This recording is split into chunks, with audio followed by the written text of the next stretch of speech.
Hey guys, welcome back to my YouTube channel. If you are new on my channel, then kindly subscribe it. See, in the previous video, we have already discussed about confounding.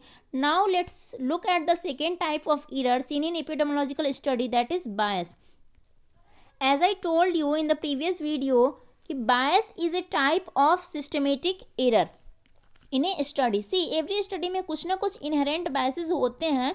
बायस को minimise तो किया जा सकता है but totally हम eliminate नहीं कर सकते हैं. ओके तो ऐसे तो बायस के मोर देन 40 टाइप्स हैं, जिसमें से कुछ ही आपके यूनिवर्सिटी एग्जाम या फिर एंट्रेंस एग्जाम में पूछा जाता है. ठीक है, so let's first look at classification of bias. Bias can be classified into 3 major groups, जो कि हैं सब्जेक्ट बायस, जिसमें एरर होता है ना वो स्टडी सब्जेक्ट्स में होता है, जिस पे हम स्टडी कर रहे होते हैं उसमें एरर होता है.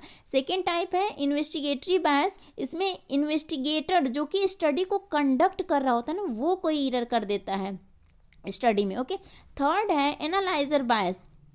इसमें जो पर्सन एनालाइज करता है ना इन्वेस्टिगेटर के डाटा को, वो स्टडी के एनालिसिस में कुछ एरर कर देता है.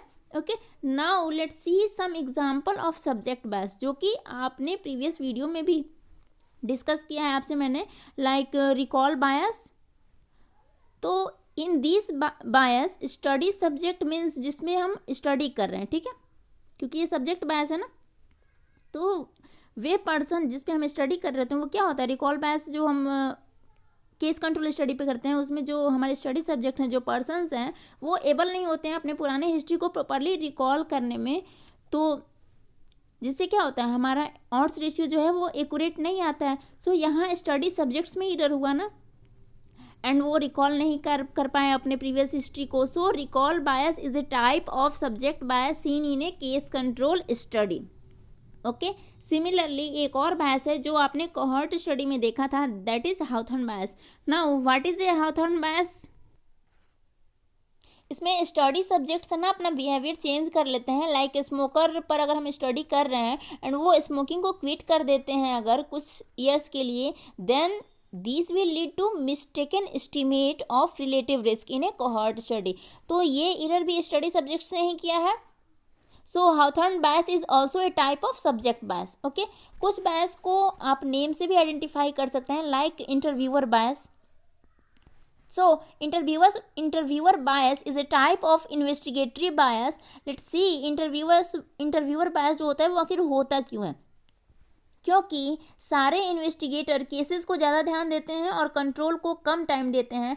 एंड जनरली इन्वेस्टिगेटर क्या करते हैं ना, ज़्यादा डिटेल में क्वेश्चन पूछते हैं केसेस से, तो उन्हें मोर एक्यूरेट इन्फॉर्मेशन मिल जाता है केसेस से, मीन्स जिनमें एक्सपोजर हो रखा है, जिनमें रिलेटिव रिस्क जिसमें रिस्क फैक्टर प्रेजेंट है. बट वे कंट्रोल को कम टाइम देते हैं या कम क्वेश्चन पूछते हैं उनसे. सो कंट्रोल से कम एक्यूरेट इन्फॉर्मेशन मिलता है. So this is giving more time to cases as compare to control by the investigator is known as interviewer bias. So आपके एग्जाम में क्वेश्चन कैसे आता है इससे कि interviewer bias in a study can be eliminated by. इसको कैसे eliminate करेंगे हम. ठीक है, तो क्या आंसर होगा, simply giving equal time to both cases and control eliminated by devoting equal time. Cases और कंट्रोल दोनों को आप इक्वल टाइम दें, मीन्स अगर 5 मिनट केसेस को दे रहे हैं तो 5 मिनट ही आप कंट्रोल को भी दें. इफ़ अगर 7 क्वेश्चन आप केसेस से पूछते हैं, देन सेम 7 क्वेश्चन आपको कंट्रोल से भी पूछना है, then we can eliminate the interviewer bias. ठीक है, okay, now all clear. Next है सिलेक्शन बायस. तो सिलेक्शन कौन करता है स्टडी सब्जेक्ट को, इन्वेस्टिगेटर ही तो करता है ना. सो सिलेक्शन बायस भी इन्वेस्टिगेटर के द्वारा ही होता है. ठीक है, नेक्स्ट है मिसलेनियस बायस, मिस क्लासिफिकेशन बायस. सपोज इन्वेस्टिगेटर जो है ना गलत तरीके से अगर क्लासीफाई करता है स्टडी सब्जेक्ट को, एंड बाय मिस्टेक ही अगर इन्वेस्टिगेटर कुछ स्मोकर को नॉन स्मोकर ग्रुप में रख देता है या फिर कुछ नॉन स्मोकर को स्मोकर ग्रुप में रख देता है, then it also leads to wrong result. So misclassification bias is also a type of investigator bias. Misclassification bias ये भी इन्वेस्टिगेटर बायस का ही एक टाइप है. Okay, now let's see how can analyser do a mistake. अब analyser कैसे गलती करता है देखते हैं. सपोज एनालाइजर कैलकुलेट कर रहा है सारे स्टेटिस्टिकल वैल्यूज़ को जिसका डाटा इन्वेस्टिगेटर ने उसे दे रखा है. एंड उसको सपोज रिलेटिव रिस्क मिलना चाहिए 8, एंड इफ़ वो कोई रॉन्ग कैलकुलेशन करता है तो उसका रिलेटिव रिस्क आ जाता है 8 की जगह पे 6.2।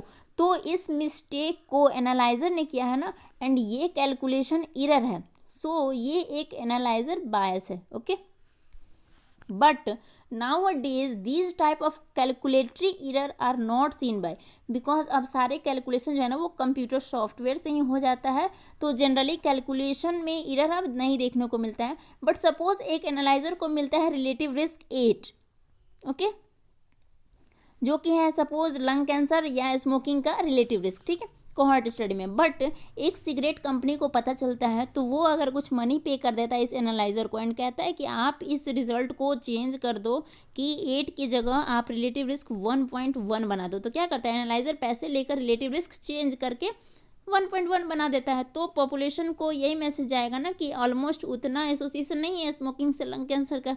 मीन्स आप स्मोकिंग करो या ना करो, चांसेस जो हैं वो लंग कैंसर के वो अप्रॉक्स सेम ही होंगे, ठीक है। So this is a type of analyser bias.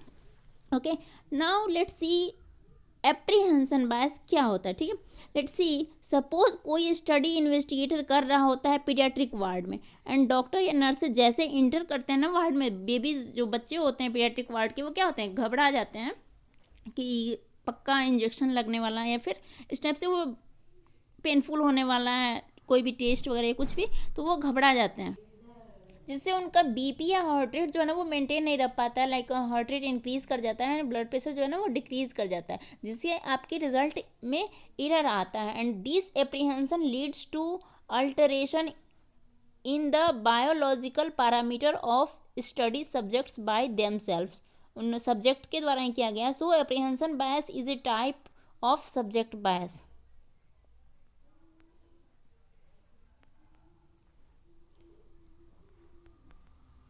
Apprehension bias क्या है, एक टाइप है सब्जेक्ट बायस का, ठीक है।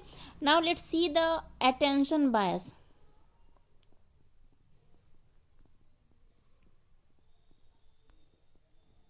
सी, अगर आप बहुत ज़्यादा अटेंशन देते हैं स्टडी सब्जेक्ट्स पर, then they start changing their behaviour. Suppose अगर आप सीटी स्कैन करते हो स्मोकर ग्रुप में हर साल, देन उसमें से कुछ पीपल ना वरीड हो जाते हैं कि हमारा एवरी ईयर सीटी स्कैन क्यों हो रहा है, एंड हो सकता है कि उसमें से कुछ लोग स्मोकिंग को क्विट कर दें, and then your result may get altered. This change in behaviour by the study subjects is known as a type of Hawthorne bias. ये भी एक टाइप का हाउथॉर्न बायस है, क्योंकि ये भी तो अपना बिहेवियर चेंज कर रहे हैं ना, एंड हाउथॉर्न बायस में भी बिहेवियर चेंज होता है, लेकिन ये ज़्यादा अटेंशन देने की वजह से हुआ ना, ज़्यादा फोकस करने की वजह से, तो इसलिए ये क्या है, अटेंशन बायस है, ठीक है। तो ये भी सब्जेक्ट के द्वारा ही किया गया, इसलिए ये क्या है, सब्जेक्ट बायस का ही एक टाइप है। अब देखते हैं एक बहुत ही पॉपुलर क्वेश्चन आता है जो कि एग्जाम में पूछा गया है पहले से, regarding Berksonian bias. Berksonian bias occurs due to, Berksonian bias जो होता है ना वो क्यों होता है आखिर, ठीक है। सी, बर्केसोनियन बायस occurs due to different rate of hospital admission, ठीक है। हॉस्पिटल एडमिशन का जो रेट होता है वो अलग होने की वजह से ही होता है, ठीक है। इसे हम एक एग्जांपल से समझते हैं। सपोज मुझे पता करना है कि कितना कैंसर का प्रिवलेंस है इस ईयर आपके सिटी में। मैंने सपोज आपके सिटी के बिगेस्ट हॉस्पिटल में स्टडी किया, तो सपोज मैं गई आपके सिटी के हॉस्पिटल ए में, एंड मैं मेडिसिन ओपीडी में गई, एंड कोशिश की पता लगाने का कि कितने पेशेंट यहाँ आते हैं कैंसर के डायग्नोसिस या ट्रीटमेंट के लिए। सी, तो सपोज मुझे नहीं पता है, मैं पहले से अवेयर नहीं हूँ कि इस हॉस्पिटल में ऑन्कोलॉजी का डिपार्टमेंट नहीं है, और ऑन्कोलॉजी का डिपार्टमेंट नहीं होगा तो है ना कि पेशेंट तो कैंसर वाले कम आएंगे। सपोज कीमोथेरेपी या रेडियोथेरेपी भी अवेलेबल नहीं है, मैं इससे भी अवेयर नहीं हूँ कि इस हॉस्पिटल में ये भी सुविधा नहीं है। तो जब मैं अपनी स्टडी करूँगी ना, तो मुझे 100 ओपीडी केसेस में अगर मिलता है एक कैंसर का केस, ठीक है, जो कि ट्रीटमेंट के लिए आया है, क्योंकि इवन पेशेंट भी अवेयर नहीं है कि यहाँ पे कैंसर का ट्रीटमेंट कैंसर ट्रीटमेंट की फैसिलिटीज़ अवेलेबल नहीं है, तो यहाँ उसे ट्रीटमेंट तो नहीं मिला होगा एंड रेफर कर दिया होगा किसी दूसरे ऑन्कोलॉजी डिपार्टमेंट में, दूसरे हॉस्पिटल के, ठीक है। सो इस डाटा से हमें क्या कंक्लूजन मिला कि 100 ओपीडी केसेस में 1 केस कैंसर का है इस सिटी में, ओके। सपोज मैं ये स्टडी फिर से नेक्स्ट ईयर आपके सिटी के इसी हॉस्पिटल में करती हूँ, लेकिन अब क्या हो गया चेंजेस कि अब इस हॉस्पिटल में ऑन्कोलॉजी डिपार्टमेंट बन चुका है, ओपन हो गया है।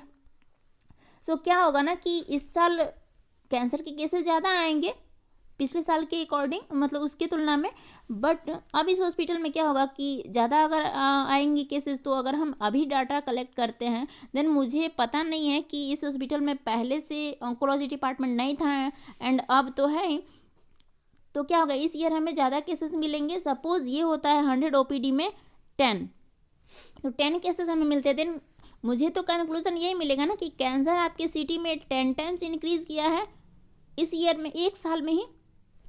So this wrong interpretation is known as Berksonian bias. ये रॉन्ग जो इंटरप्रिटेशन मिल रहा है मुझे, इसको हम बोलते हैं बर्केसोनियन बायस बोलते हैं, क्योंकि कैंसर जो है ना वो 10 टाइम्स इंक्रीज नहीं हुआ है, बल्कि ऑन्कोलॉजी डिपार्टमेंट पहले यहाँ पे नहीं था, सो पेशेंट कम थे।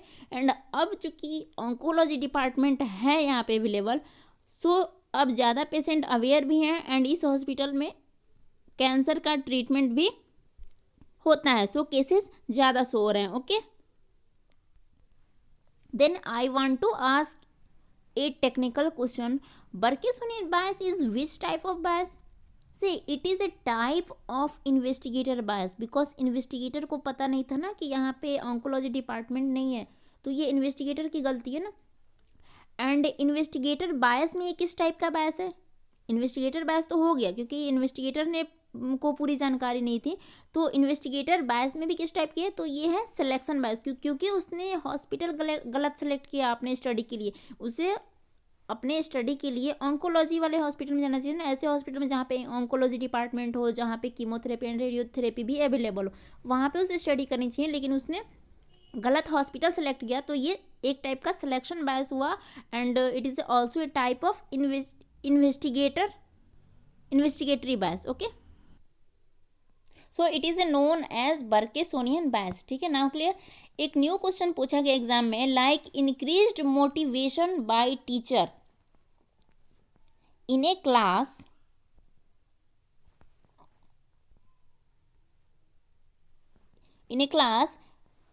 it results in increased marks of the student. So continuous motivation by teacher may lead to increased mark of student in a class. This error or bias is known as Pygmalion bias.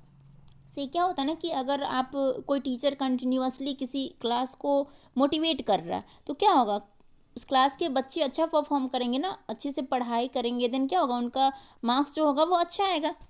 तो suppose अगर आपके class पे कोई study कर रहा है, ठीक है, किसी पर्टिकुलर एग्जाम में कितने मार्क्स असेस किए जाते हैं आपके क्लास के स्टूडेंट के द्वारा, ठीक है, एंड टीचर क्या है ना कि साइड वाइज मोटिवेट कर रहा है स्टूडेंट को कंटिन्यूसली, तो क्या होगा, एक्चुअल मार्क्स का जो स्कोर होगा ना वो हायर चला जाता है। तो ये थर्ड पर्सन को तो पता नहीं है कि एक्चुअल मार्क्स क्या आप लोग स्कोर करते हो, एंड ही विल थिंक कि जो इंक्रीज्ड मार्क्स है वही आपका एक्चुअल मार्क्स है, ठीक है, जिसे आप स्कोर करते हो अकॉर्डिंग टू योर कैलिबर। ठीक है, so Pygmalion bias is a type of investigator bias. ये भी इन्वेस्टिगेटर बायस का ही टाइप है, क्योंकि उसे पता नहीं है कि यहाँ पे मोटिवेट किया जा रहा है इस बार। And it is a selection bias type, यहाँ पे भी सिलेक्शन बायस का टाइप है, क्योंकि उसे पता नहीं है तो उसने गलत सेलेक्ट किया है ना, क्योंकि यहाँ पे तो मोटिवेशन ऑलरेडी हो रहा है, क्योंकि इन्वेस्टिगेटर ने रॉन्ग क्लास सेलेक्ट कर लिया। ठीक है, तो ये क्या हो गया, एक इन्वेस्टिगेटर बायस हो गया, एंड वो अवेयर भी नहीं है इन्वेस्टिगेटर की, कोई इस क्लास को बार बार मोटिवेट कर रहा है। ठीक है, तो इस वजह से मार्क्स इतना ज़्यादा देखने को मिला। नाउ डू यू नो कि इसका अपोजिट भी पॉसिबल है। लाइक इफ़ कोई टीचर डीमोटिवेट कर रहा है किसी पार्टिकुलर क्लास को, demotivation by teacher can decrease marks of student, means demotivate कर रहा है, एंड देन इससे क्या होगा कि जो मार्क्स होगा बच्चों का वो क्या होगा, रिड्यूस हो जाएगा due to continuous demotivation by the teacher, and it is known as Golem bias. इसको क्या बोलते हैं, गोलेम बायस बोलते हैं। So Golem bias is exactly opposite of Pygmalion bias. इसमें भी इन्वेस्टिगेटर को नहीं पता है कि यहाँ पे डीमोटिवेट किया जा रहा है। ठीक है, सो उसका रिजल्ट जो है वो गलत आएगा। So both type of biases are investigatory selection bias, क्योंकि उसने सेलेक्ट गलत क्लास को किया। ठीक, नाउ सी, बायस तो कई टाइप्स के होते हैं, बट इनको रिमूव कैसे कर सकते हैं? Let's see, bias can be removed by a single method, that is blinding. So what is blinding? Blinding is a method used for removal of biases. Okay, and blinding is of three types: single blinding, double blinding and triple blinding. Generally double blinding का definition ही exam में पूछा जाता है, ठीक है. So now look at single blinding क्या है. See, if study subjects are not aware of treatment being given, अगर ट्रीटमेंट जो क्या देना है वो उससे अवेयर नहीं हो, अगर स्टडी सब्जेक्ट ही, देन क्या होगा, ये सिंगल ब्रांडिंग होगा, ठीक है. So this will leads to removal of subject bias only. इससे क्या होगा, सिर्फ सब्जेक्ट बायस ही ना रिमूव हो रहा है, यूज टू रिमूव सब्जेक्ट बायस. तो ये क्या हो गया, सिंगल सब्जेक्ट बायस रिमूव हो गया, तो ये हो गया single blinding. Now let's see what is double blinding. Here both subjects as well as investigator not aware of treatment, दोनों को पता नहीं है कि क्या ट्रीटमेंट होगा, तो इसमें दोनों सब्जेक्ट बायस एंड इन्वेस्टिगेटरी बायस दोनों रिमूव हो जाएंगे. रिमूव सब्जेक्ट एंड इन्वेस्टिगेटर बायस, ठीक है. तो ये दोनों रिमूव हो गए, तो क्या हो गया, ये डबल ब्रांडिंग हो गया. सो नाउ ट्रिपल ब्रांडिंग क्या है. Here all three subjects, investigator, analyser and also subjects, all three are not aware of treatment, ठीक है. So it will remove all the three biases. So logically, which is the best method of blinding? तो it is triple blinding, क्योंकि triple blinding में आपको subject बायस भी खत्म हो जा रहा है, इन्वेस्टिगेटर बायस भी नहीं रह रहा है, एनालाइजर बायस भी नहीं होता, ठीक है. तो इससे क्या होगा ना कि सबसे ये बेस्ट मेथड होगा ब्लाइंडिंग का. But every researcher knows this in the world, but इसमें टाइम ज़्यादा लगता है एंड ज़्यादा मनी भी लगता है. So most commonly seen blinding in the world is double blinding. Double blinding ही सबसे ज़्यादा किया जाता है, ठीक है.